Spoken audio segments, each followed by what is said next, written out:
खुशी है कि कुछ दिन पहले जब मैं गांधीनगर आया था तो उस गुणोत्सव का एक बहुत ही एडवांस टेक्नोलॉजी बेस्ड वर्जन विद्या समीक्षा केंद्र के रूप में मुझे देखने को मिला।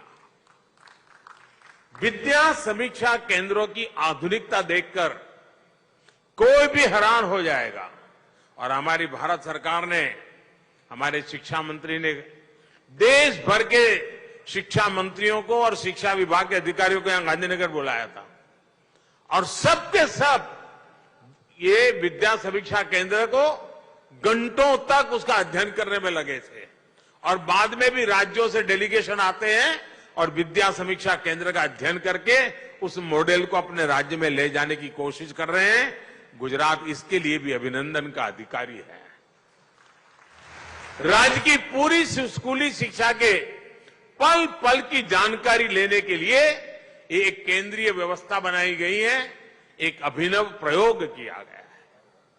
गुजरात के हजारों स्कूलों, लाखों शिक्षकों और करीब 1.25 करोड़ स्टूडेंट्स की यहां से समीक्षा की जाती है, उनको फीडबैक दिया जाता है।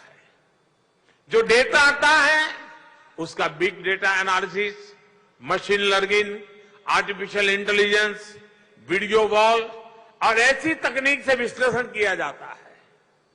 उसके आधार पर बच्चों को बेहतर प्रदर्शन के लिए आवश्यक सुझाव दिए जाते हैं। साथियों, गुजरात में शिक्षा के क्षेत्र में हमेशा ही कुछ नया, कुछ यूनिक और बड़े प्रयोग करना ये गुजरात के डीएनए में है, स्वभाव में है।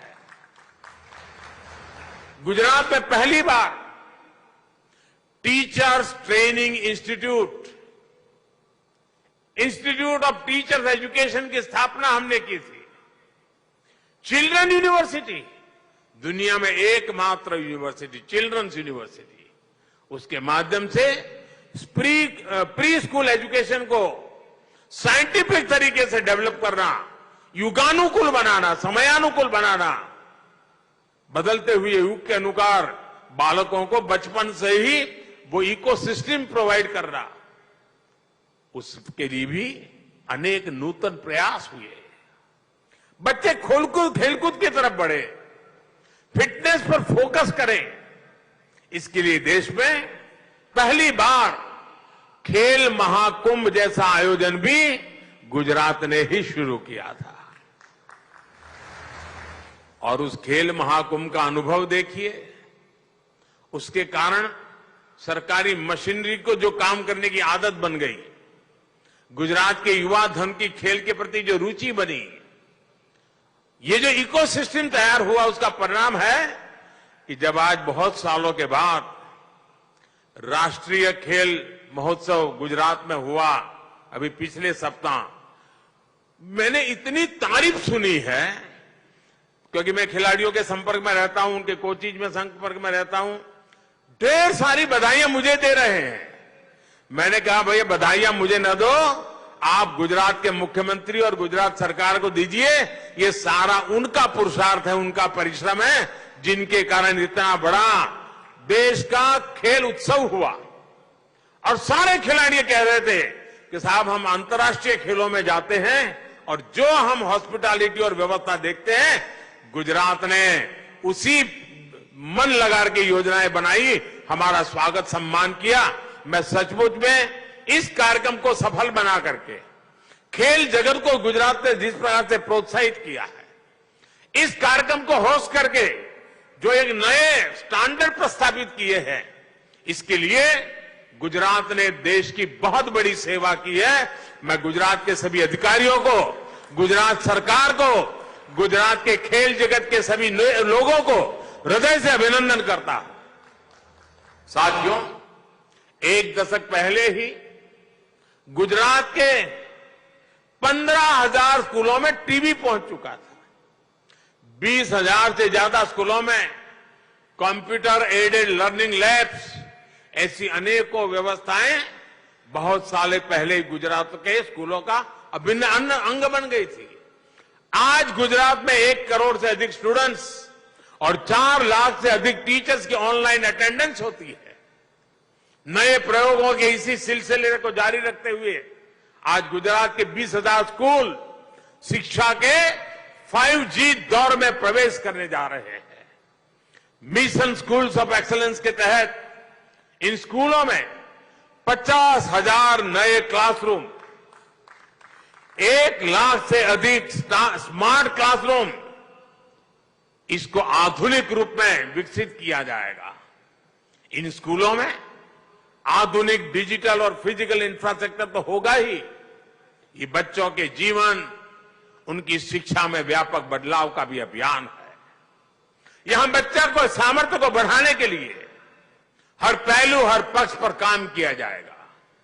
यानी विद्यार्थी की ताकत क्या है, सुधार की गुंजाइश क्या है, इस पर फोकस किया जाएगा। साथियों, 5G टेक्नोलॉजी, इस व्यवस्था और उसका लाभ बहुत आसान होने वाला है। और सरल शब्दों में किसी को समझाना है, सामान्य मानवी को यह लगता है कि पहले 2G था, 4G था, 5G हुआ। ऐसा नहीं है। अगर 4G को मैं साइकिल कहूं, बाइसिकल कहूं, तो 5G हवाई जहाज है। इतना फर्क है।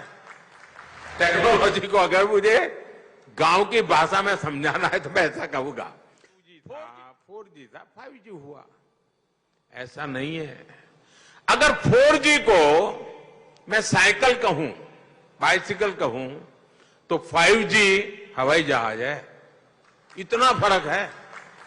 टेक्नोलॉजी को अगर मुझे गांव की भाषा में समझाना है तो मैं ऐसा कहूंगा, 4G मतलब साइकिल, 5G मतलब आपके पास हवाई जहाज है, वो ताकत है इसमें। अब गुजरात को बधाई इसलिए है कि उसने इस 5G की ताकत को समझते हुए इस आधुनिक शिक्षा, इसका बहुत बड़ा मिशन एक्सेलेंसी के लिए किया है। ये गुजरात के भाग्य को बदलने वाली चीज है और इससे हर बच्चे को उसकी जरूरत के हिसाब से सीखने का मौका मिल पाएगा। इससे विशेष रूप से दूर सुदूर के गांवों के स्कूलों की पढ़ाई में बहुत मदद मिलेगी। जहां दूर बेस्ट टीचर की जरूरत है, आराम से इसे उपलब्ध हो जाएगा। बेस्ट का क्लास लेने वाला व्यक्ति हजारों किलोमीटर दूर होगा, ऐसा ही लगेगा जैसे मेरे सामने बैठ करके मुझे पढ़ा रहा है। हर विषय के बेस कंटेंट हर किसी के पास पहुंच पाएंगे। अब जैसे अलग अलग स्किल्स को सिखाने वाले श्रेष्ठ टीचर अब एक जगह से ही अलग अलग गांव शहरों में बैठे बच्चों को एक ही समय में वर्चुअली रियल टाइम में पढ़ा सकेंगे, सिखा सकेंगे। इसे अलग अलग स्कूलों में जो गैप अभी देखने को मिलता है वो भी काफी हद तक दूर होगा। आंगनवाड़ी और बाल वाटिका से लेकर कैरियर गाइडेंस और कॉम्पिटिटिव एग्जाम की तैयारियों तक ये आधुनिक स्कूल विद्यार्थियों के हर जरूरत को पूरा करेंगे। कला, शिल्प, व्यवसाय से लेकर कोडिंग और रोबोटिक्स तक हर प्रकार की शिक्षा छोटी उम्र से ही यहां उपलब्ध रहेगी। यानी नई राष्ट्रीय शिक्षा नीति के हर पहलू को यहां जमीन पर उतारा जाएगा।